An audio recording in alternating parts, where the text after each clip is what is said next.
Στα Καλέσα ο Μαραθώνας, ο οποίος διανύει εξαιρετική περίοδο στην Α1 υποδέχεται τις Ελπίδες σε ένα σημαντικό παιχνίδι. 18ο λεπτό της αναμέτρησης. Δερμιτζάκης εκτελέσει το φάουλ. Θα περάσει μπάλα. Βολιτάκης τη σέντρα σουτ, οριζόντιο δοκάρι. Ευκαιρία. 21ο λεπτό της αναμέτρησης. Δερμιτζάκης, ωραία.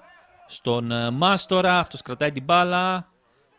Ξανά Δερμιτζάκης με τη μία στον Καρβούνι. Πλασάρει αυτός, γκολ για τον Μαραθώνα, 1-0. Συνδυάστηκαν πάρα πολύ όμορφα οι γηπεδούχοι σε αυτή την φάση και προηγούνται στο σκορ. Ο Καρβούνης είναι ο σκόρερ, 1-0.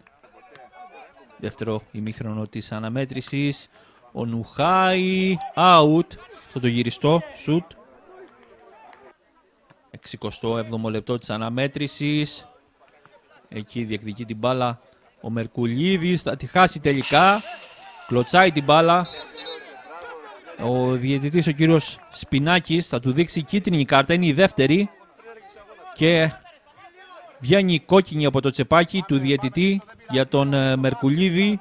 Θα μείνει με 10 παίκτες η ομάδα του Μαραθώνα για τα υπόλοιπα λεπτά της αναμέτρησης. 71ο λεπτό.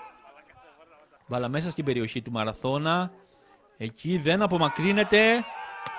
Λάθος. Τρώνεται στον Χριστάκη, ο οποίος θα κάνει το 1-1. Ζήτησαν βέβαια πέναλτι προηγουμένως οι φιλοξενούμενοι. Τελικά ο Μπροκάκης δεν κράτησε την μπάλα. Ο Χριστάκης με πλασέ θα ισοφαρίσει 1-1 για τις Ελπίδες. 75ο λεπτό της αναμέτρησης.